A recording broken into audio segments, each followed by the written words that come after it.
Oi pessoal, tudo bem? Hoje a gente vai dar continuidade às nossas aulas de circuitos eletrônicos analógicos, falando sobre uma coisa importante sobre o par diferencial. Até o momento a gente vem discutindo o par diferencial com saída diferencial, também chamada inciding point, ao invés de um caso onde a gente tem uma saída unipolar ou single-ended. A gente listou até agora algumas vantagens dessa abordagem. São principalmente levar o CMRR, uma vez que a gente só vai ter efetivamente um ganho de modo comum quando houver algum tipo de desequilíbrio nos braços do meu par diferencial. Se não houver esse desequilíbrio, o nosso ganho de modo comum é zero. A gente viu que em relação a uma tomada single-ended, a saída diferencial eleva o ganho diferencial do nosso circuito por um fator de 2, ou seja, eleva em 6 dB esse ganho. Agora, apesar de ser vantajoso, a gente tem uma questão, é que em algum momento no amplificador operacional, como normalmente esse circuito tem só uma saída, ou seja, a gente vai ter que em algum momento ter uma tomada unipolar em algum dos circuitos internos do amplificador operacional. Então, mesmo que eu faça vários estágios com saída diferencial e carregue as vantagens desses estágios, em algum momento eu tenho que ter uma saída unipolar ali, ou single-ended.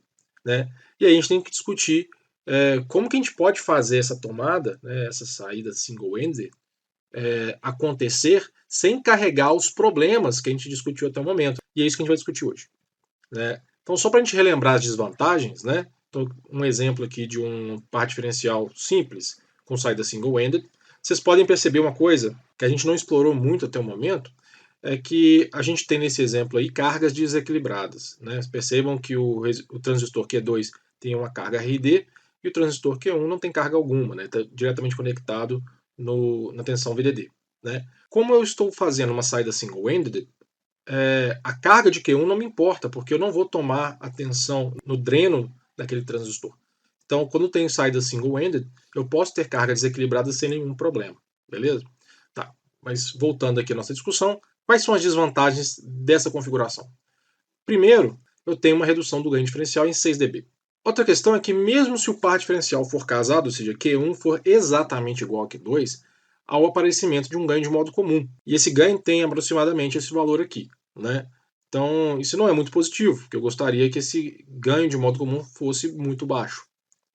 Outra questão é que há o aparecimento de um nível CC na saída do meu circuito, uma vez que a tensão de polarização VDD menos ID vezes RD vai aparecer na tensão de saída, não tem nada que eu possa fazer contra isso. Isso pode gerar offset, mas principalmente me obriga a ter algum tipo de acoplamento, ou pensar num tipo de acoplamento para os próximos estágios. Esse acoplamento pode ser capacitivo ou me obriga a fazer algum tipo de deslocador de nível, que a gente chama de level shifter, para compensar essa tensão CC e ela não aparecer na saída do amplificador operacional, o que também não é nada positivo. Agora, uma solução muito simples é não usar, no caso de uma saída single-ended, uma carga resistiva, como eu te fiz no exemplo anterior. É usar uma carga ativa, do tipo espelho de corrente. Notem, uma coisa que é importante, é que eu já comentei inúmeras vezes que o espelho de corrente tradicional ele não funciona bem em circuitos discretos. Mas no caso de usar do jeito que a gente vai discutir daqui a pouco, funciona porque eu tenho naturalmente alguém para forçar o equilíbrio da distribuição de corrente ali. Percebam ali, antes de a gente comentar qualquer coisa sobre essa topologia, que o espelho de corrente que está conectado como carga do meu par diferencial, ele tem que, somando a corrente de referência no transistor Q3 e a corrente de saída no transistor Q4, essa soma de correntes não pode ser maior do que I, que é a corrente que polariza todo mundo ali. Então, se eu tiver, por acaso, um aquecimento de Q4 e Q4 começar a puxar mais corrente, isso vai fazer com que a corrente de referência em Q3 caia. E vocês podem perceber que isso vai ter um efeito de reduzir a corrente em Q4. Ou seja, existe um equilíbrio forçado pelo circuito. Então, neste exemplo daqui para frente, se vocês quiserem usá-lo em circuitos discretos, funciona muito bem também. Não tem necessidade de ficar preocupando com problemas de equilíbrio de corrente, não. Beleza? Então, fechado o adendo, vamos continuar. O que esse circuito faz? Para a gente entender como que ele melhora a operação single-ended do nosso par diferencial. Então, para isso, primeiro, nós vamos imaginar que o nosso par diferencial está operando com uma tensão de modo comum, que neste caso aqui eu considerei como zero. A gente já discutiu inúmeras vezes que se Q1 e Q2 forem iguais, isso vai fazer com que a corrente I se distribua igualmente entre os dois transistores, fazendo com que a corrente de dreno 1 e a corrente de dreno 2 sejam iguais a I sobre 2. Né? Ora, isso vai fazer com que a corrente de referência do meu espelho de corrente, ou seja, a corrente que polariza ali Q3, seja também I sobre 2. Né? Essa corrente aqui. Beleza? E essa é a corrente de referência do nosso espelho de corrente, fazendo com que a corrente que Q4 injete também seja I sobre 2. Né? Agora, percebam, eu tenho I sobre 2 sendo injetado por Q4, eu tenho I sobre 2 sendo drenado por Q3, logo não sobra corrente para saída do circuito. Tá, e daí, Thiago? E daí que é o seguinte, percebam que mesmo que eu tenha uma carga conectada naquele ponto ali, né, eu não tenho corrente líquida para aquela carga, isso vai fazer com que o meu offset, ou seja, o meu nível DC, seja muito próximo de zero, eliminando uma das desvantagens do nosso circuito. Então, uma coisa importante para a gente sumarizar aqui é que o espelho provê um equilíbrio entre as correntes no nó de saída. Né? Isso nos faz ter um offset nulo em circuitos perfeitamente casados, né? Exatamente porque, como a gente acabou de analisar, a corrente líquida que sai ali só pode ser zero. Né? Na prática, né, vão existir alguns desequilíbrios provocados pelo efeito Early, né, que vai prover um nível CC na saída, ou seja, esse circuito sim vai ter um offset. Mas esse offset vai ser muito pequeno em relação ao que eu teria com uma saída single-ended com cargas resistivas, por exemplo. Né? É uma coisa importante, então, que na prática eu ainda preciso de algum tipo de realimentação para equilibrar o offset. Né? Mas isso é uma vantagem, eu consigo reduzir significativamente o offset em relação ao exemplo anterior com carga resistiva. Agora, pensando num exemplo de pequenos sinais diferenciais, né, o que eu tenho é o seguinte, a tensão V e D aplicada aqui vai fazer circular nos meus transistores do par diferencial uma corrente I, vou fazer uma simplificação aqui neste sentido, a gente já calculou essa corrente, está escrito aqui, mas para quem não está enxergando, a corrente I ela vai ser V e D sobre 2 sobre GM, né? A gente já analisou isso outras vezes. Né? Então essa corrente vai estar circulando nesse sentido. E no nó de saída, ela vai estar entrando, subindo, assim. Beleza? Agora, de novo, isso aqui é um espelho de corrente. Né? E essa aqui é a minha corrente de referência. Logo, idealmente, eu vou ter a mesma corrente de referência sendo injetada pelo transistor Q4 no nó de saída. Né? Como as duas correntes têm, idealmente, a mesma magnitude, elas vão se somar, né, e vão sair aqui com 2 vezes a magnitude, né, da corrente I. Isso faz com que qualquer carga líquida que houver no nó de saída veja uma corrente que é o dobro da corrente de fonte do meu circuito. O que isso vai causar? Isso vai causar um aumento do ganho do meu circuito em 6 dB. Ou seja, em relação a uma saída single-ended com uma carga específica, eu vou ter um aumento da tensão por um fator de 2, ou seja, eu vou elevar o meu ganho em 6 dB, compensando o que eu perdi em relação a ter uma saída diferencial. Ou seja, também eliminei um outro problema do meu circuito.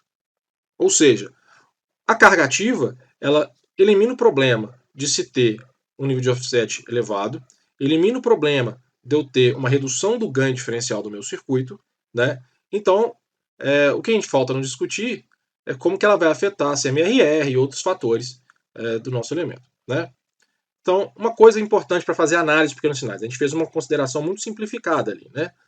É o seguinte, infelizmente, a gente não pode usar o modelo de meio circuito para analisar esse sistema. Por quê? Se a gente for lembrar, o meio circuito acontece quando tiver pares diferenciais perfeitamente equilibrados, tanto do ponto de vista dos transistores que compõem aquele par, quanto do ponto de vista da carga. Se a gente for ver agora para esse circuito, o transistor Q1 ele está vendo como carga um Q3, que é um transistor na configuração diodo, que a gente chama. Né? E se a gente for fazer um modelo de pequenos sinais, a gente vai ver que a resistência equivalente desse transistor é aproximadamente 1 sobre GM3. Né? Já no caso de Q2, a resistência que ele está enxergando como carga é basicamente a resistência de saída do espelho de corrente, que a gente já viu ser igual ao RO4. Está até escrito errado aqui, RO4. Né? Então, neste caso, como os dois transistores do par diferencial estão vendo resistências de carga diferentes, eu não posso usar o meio circuito, infelizmente. Significa que eu tenho que fazer uma abordagem considerando uma outra modelagem desse circuito. Né? E a modelagem que normalmente se faz é um modelo Norton do nosso amplificador diferencial. Por quê? Porque fica muito mais simples depois de acoplar os próximos estágios, beleza? Então a gente vai fazer o quê? A gente vai modelar o nosso par diferencial com carga ativa como sendo isso aqui, né? Uma fonte de corrente GM grandão, né? Vezes VID e uma resistência de saída RO, beleza? A gente sabe então que o nosso ganho intrínseco desse circuito vai ser esse GM-RO. E também, se eu tiver uma carga depois, um próximo estágio, por exemplo, é só colocar essa carga em paralelo com a resistência de saída, eu consigo calcular o acoplamento. Coisas importantes para a gente lembrar, né? Esse GM grandão aí é a transcondutância de curto-circuito do amplificador, né? Então é isso. E a RO é a impedância vista em VO, né? Então, para analisar, a gente vai primeiro tentar equacionar o nosso modelo, levantando qual é o ganho de transcondutância de curto-circuito. Para isso, eu vou aterrar o meu ponto de saída, desenhar o meu modelo de pequenos sinais completo, né, e calcular a corrente IO. Esse é o nosso objetivo. Só para a gente reforçar uma coisa importante, né, nessa simplificação do Cedra, ele já fez uma etapa de simplificação que eu acho interessante a gente relembrar, que é essa aqui. Percebam que o transistor Q3 ele se transformou numa resistência equivalente. Por quê? Se eu for desenhar o transistor Q3 ali, e eu usar o modelo T, o que eu vou encontrar é o seguinte, eu vou encontrar uma resistência 1 sobre GM3 aqui, né? Uma fonte de corrente aqui, né? Aqui é o meu ponto de gate, aqui está aterrado, e aqui tem uma resistência RO3. Agora, como o dreno e o gate deste MOSFET estão curto-circuitados, existe um nó de curto-circuito aqui. Isso faz com que a queda de tensão sobre a fonte de corrente seja nula, de forma que eu possa redesenhar essa estrutura como um todo da seguinte forma. Eu tenho um sobre GM3, né? Então aqui é o nó de dreno e de gate, aqui é o source, e em paralelo com isso aparece RO3, beleza? Então, eu posso representar o nosso transistor como sendo apenas uma resistência 1 sobre GM3 em paralelo com R3. Né? Joia? Na discussão anterior eu falei que a carga vista por Q1 era aproximadamente 1 sobre GM3, é porque 1 sobre GM é um valor muito baixo em relação à resistência de saída de um transistor, por isso esse paralelo vai dar aproximadamente 1 sobre GM3. Perfeito? Então, continuando, gostaria também de salientar outra coisa. Né? Se a gente for analisar esse circuito que o Cedra propõe, ele tem algumas diferenças em relação à montagem do circuito de pequenos sinais tradicionalmente. Por quê? Porque os modelos dos transistores, por exemplo, o modelo do transistor Q2, que é um transistor canal N, faria com que a fonte de corrente aqui ela estivesse apontando do dreno para a fonte, ou seja, estaria neste sentido. Percebam que ele desenhou a fonte para cima. Por quê? Porque ele já está considerando nessa matemática que a tensão VGS, né, que controla esse transistor é negativa. Percebam que VGS2 ela é igual a menos VID sobre 2. Isso vai fazer com que a corrente aqui, que ela é GM VGS, seja igual a menos GM vezes VD sobre 2. Né? Então, na hora de fazer o modelo, só para simplificar mesmo, o Cedra já inverte a polaridade da corrente. Apontando ela para cima, percebam que a corrente aqui agora é definida como GM2 VD sobre 2. O menos foi compensado na mudança de polaridade. Ele gosta de fazer essas simplificações. Eu, particularmente, gosto de discutir muito usando o modelo tradicional, mesmo que apareçam sinais negativos ali, porque isso acho que confunde menos. Mas eu vou usar esse desenho aqui como exemplo, então eu tenho que levantar isso. A mesma coisa acontece com esse transistor aqui, porque ele é um transistor PNP. Significa que a corrente no nosso modelo estaria saindo, né? Só que essa corrente ela teria sido controlada como GM4 vezes a tensão de source gate 4, porque é um PNP, ele é controlado pela tensão de source gate, não de gate source, né? Neste exemplo, o que ele fez foi a mesma coisa. Ele, em vez de tomar a tensão VSG, ele tomou a tensão VGS. E aí isso também inverte a polaridade. Então, só para tirar a dúvida que pode surgir na hora que a gente vê esse desenho sendo um pouquinho diferente do que a gente montaria diretamente. Então, uma vez discutido isso, a gente pode passar para a análise de pequenos sinais. Bom, então primeiramente a gente vai equacionar a corrente de saída IO. IO, então, pode ser definida como sendo a corrente do transistor Q2, que é essa corrente aqui, que é GM2VID sobre 2, menos a corrente que sai do nó, que é a corrente do transistor Q4, que é essa aqui, que é definida como GM4 vezes VGS4. Beleza? Então, essa é a definição da corrente de saída, né? Bom, daqui, a única coisa que eu não conheço é essa informação. Beleza? Continuando. VGS4 pode ser definido como sendo igual a VGS3. Né? Por quê? Porque os transistores do espelho de corrente têm as tensões gate source diretamente conectadas. Né? E qual que é o valor de VGS3? Essa aqui é a questão. VGS3, essa tensão aqui, ela é definida como sendo a tensão sobre esse conjunto de resistores no sub-GM3 em paralelo com RO3. E se a gente for ver o nosso modelo, né, o que eu tenho é uma fonte de corrente GM1 VID sobre 2, que é essa corrente aqui, que opera sobre resistores em paralelo, porque se a gente for redesenhar esse circuito, isso não vai nos dar isso aqui, que mostra claramente que a tensão neste nó, que é a tensão VG3 ou VG4, né, depende do que você quer enxergar, ela é igual a menos GMI VID sobre 2, que multiplica o paralelo dessas resistências, né, que vai nos dar exatamente essa expressão aqui. Né? Agora, se eu quiser ser menos rigoroso na minha análise e assumir que 1 sobre GM3 tem um valor muito menor do que as resistências de Early dos dois transistores, eu posso aproximar a tensão VGS3 como sendo menos VD sobre 2 vezes GM1 dividido por GM3. Né? Se for necessário, né, ou se você quiser fazer uma conta um pouco mais precisa, aí você pode levar em consideração todo mundo, né, vai dar uma equação um pouquinho mais complicada. Beleza? Então é isso. Aproximadamente, a tensão VGS4 é igual a menos VD sobre 2 vezes GM1 sobre GM3. Agora, IO vai ser então a subtração daqueles dois elementos que vai nos dar VD sobre 2, que multiplica GM2 mais GM4 vezes GM1 sobre GM3.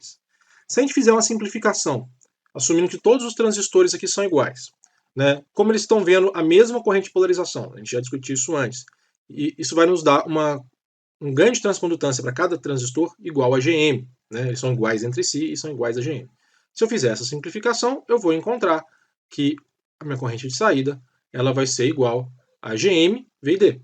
Né? Consequentemente, o ganho de transcondutância de curto-circuito do meu sistema é igual a GM.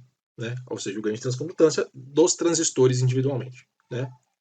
Se eles não forem exatamente iguais, aí eu tenho que fazer uma conta mais elaborada, mas vai dar uma coisa que é proporcional a esses ganhos GM. Beleza? Agora, por fim, eu quero saber qual que é a resistência de Norton no nosso circuito, ou seja, a resistência de saída do nosso par diferencial com carga ativa. Né? Para isso, eu tenho que analisar esse sistema aí. Beleza? Eu vou aterrar a minha tensão de entrada, aqui e aqui, né? E vou redesenhar o meu circuito. Né? Percebam o seguinte, que como eu aterrei a minha tensão de entrada, V e D é zero. De forma que tanto essa corrente quanto essa corrente, elas não podem operar no nosso circuito. Consequentemente, né, como a gente não tem agora a corrente GM1, V e D sobre 2, deixando o circuito de entrada dessa forma, a minha tensão VG4 é igual a zero. E com isso, a fonte de corrente GM4-VGS4 também some, deixando o nosso circuito dessa forma. Percebe? E aí fica muito claro que a resistência de saída deste circuito é RO2 em paralelo com RO4. Beleza?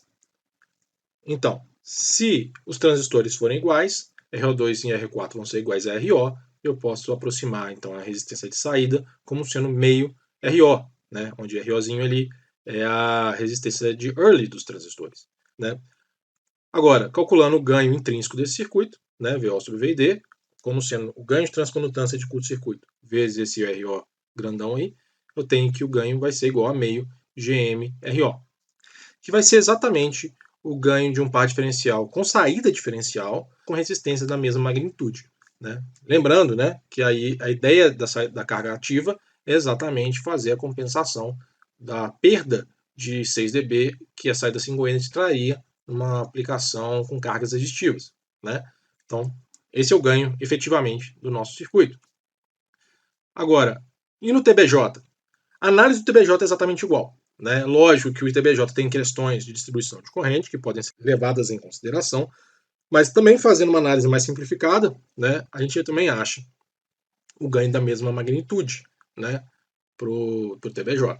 Né? Eu não vou fazer análise detalhada. Né? Só que existe uma questão com o circuito TBJ que não existe com o circuito MOSFET, que é o seguinte: como existe um desequilíbrio entre a corrente de referência do espelho de corrente e a corrente de saída do espelho de corrente, né, que a gente já discutiu N vezes, isso vai provocar uma corrente líquida na saída do meu par diferencial. E, obviamente, isso vai trazer um offset. Né? Quem a gente sabe? A gente sabe que a corrente de saída I4 e a corrente 3 aqui, elas não são iguais. Né? Uma vez que as correntes de base dos meus transistores não são nulas. Né? E a gente já discutiu isso antes. A relação de corrente é essa aqui. Então, a corrente 4 vai ser igual à corrente 3, dividido por 1 mais 2 sobre beta 3. Beleza. Né? A gente pode manipular isso aí.